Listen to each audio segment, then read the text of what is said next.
सब कुछ न्योछावर करके भी फर्ज निभाया जाता है। इस दुनिया से वापस जाने को ही आया जाता है। एक बूढ़े से शख्स ने सारी दुनिया को ये बता दिया, अपनी शहादत देकर भी मुल्क बचाया जाता है। अपनी शहादत देकर के भी मुल्क बचाया जाता है। बहुत शुक्रिया। मुझे लगा कि आज मौजू है, मैं इसलिए पढ़ूं ये 4 मिसरे। मैं कोशिश करूंगा कि हालात से आपको जोड़ूं, 4 मिसरे सुनाऊं और बाद में एक नज्म आपको सुनाऊं, वहां तक पहुंचाऊं जो आज के इस मशायरे का मकसद भी है, इस कवि सम्मेलन का मकसद भी है। मैं 4 मिसरे पढ़ता हूं। अभी चरण सिंह बशर साहब पढ़ करके गए, उन्होंने अपने लहजे में बात की, मैं अपने हिसाब से बात करने की कोशिश करता हूं। कि चोर निर्धन ही बस नहीं होते, धन तो धनवान भी चुराते हैं। जो ऊपर बैठे हैं उनकी भी शिरकत है। चोर निर्धन ही बस नहीं होते, धन तो धनवान भी चुराते हैं। हम तो मतदान चोर समझे थे, हम तो मतदान चोर समझे थे, आप तो दान भी चुराते हैं। आप तो दान भी चुराते हैं।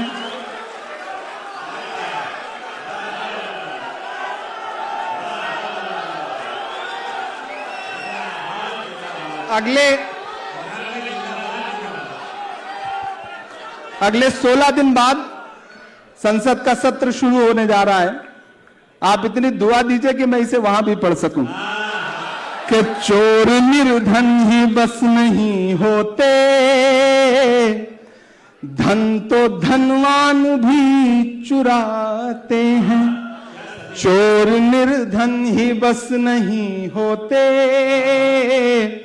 धन तो धनवान भी चुराते हैं।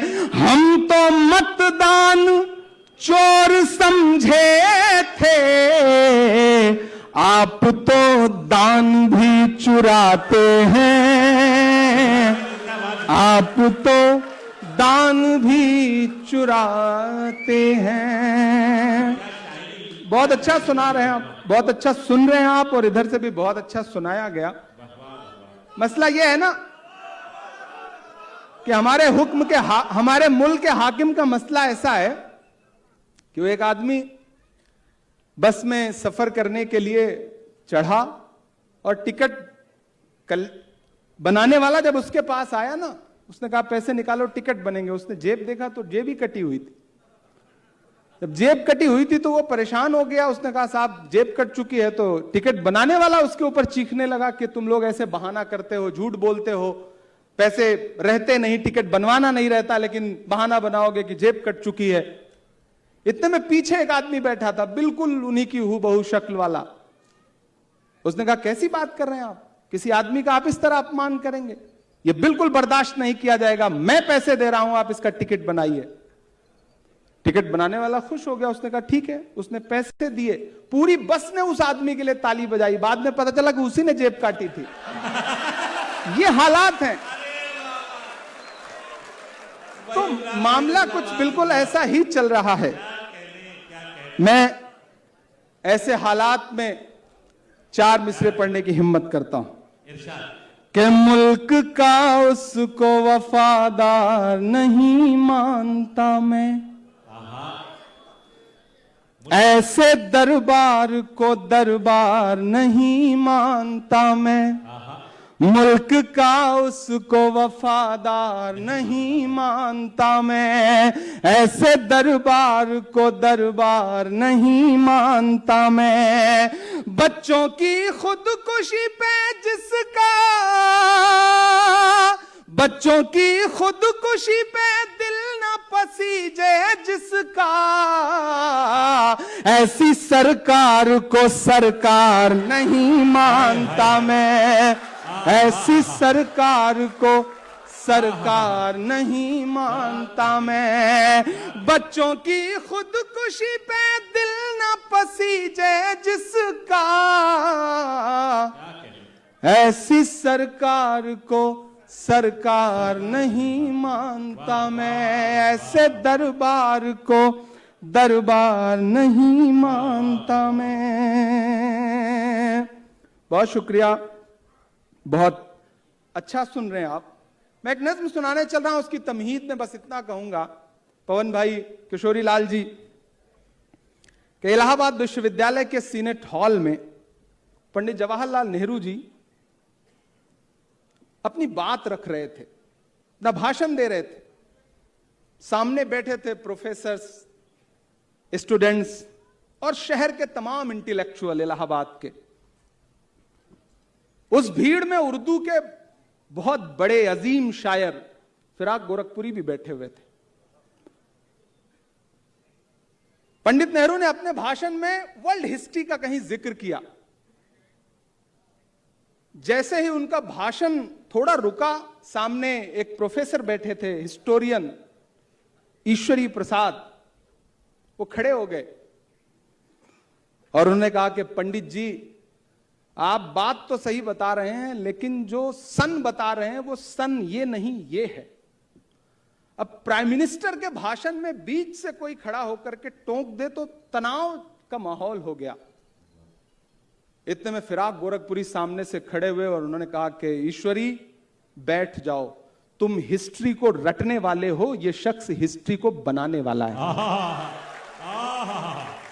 अरे बाबा, आप जिस दौर में जी रहे हैं, तारीखों को बदला जा रहा है, इतिहास को बदला जा रहा है, किताबें बदली जा रही हैं, लेकिन इतिहास बदलने वाले ये भूल रहे हैं कि एक ऐसा इतिहास भी है जो लिखा जा रहा है, पढ़ा आज भले ना जा रहा हो, क्या आने वाले वक्त में जरूर पढ़ा जाएगा, बावाज़े बुलंद पढ़ा जाएगा।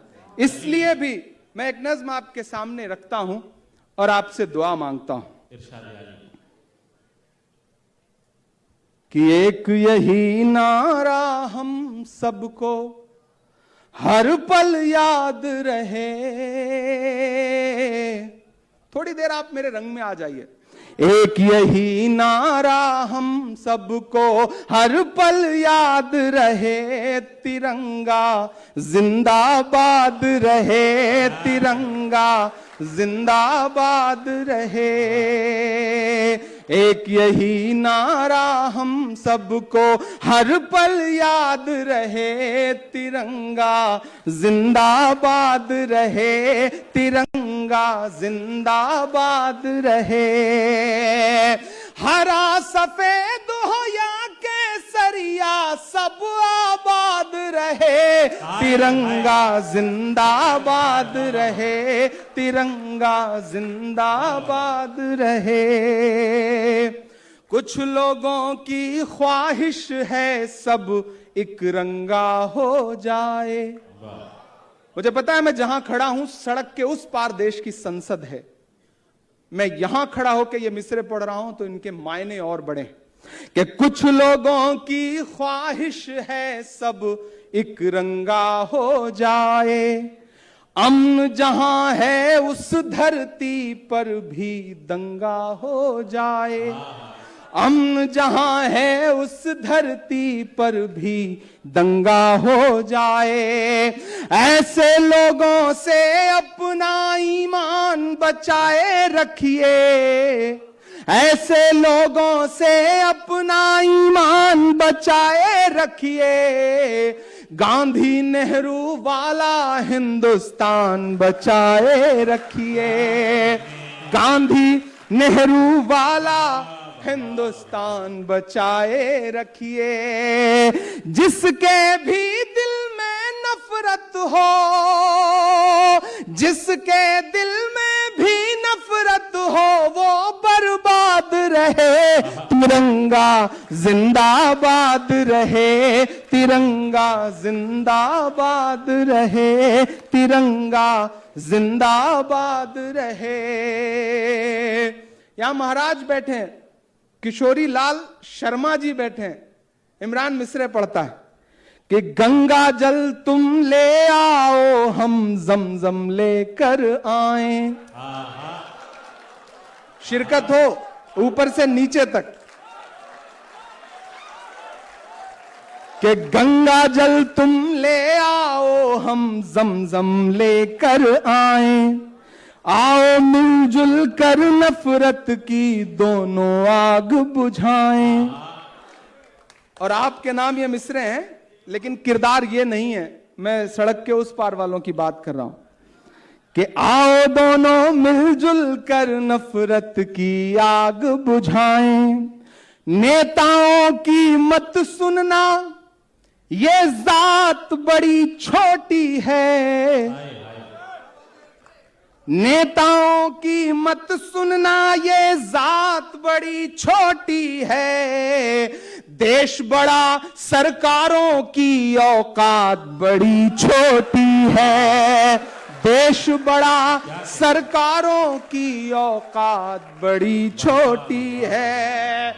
जो भी कुर्सी पर बैठे,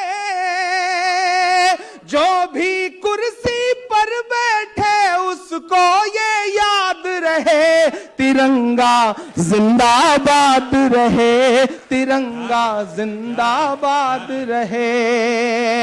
हरा सफेद हो या केसरिया, सब आबाद रहे, तिरंगा जिंदाबाद रहे, तिरंगा जिंदाबाद रहे। बहुत शुक्रिया।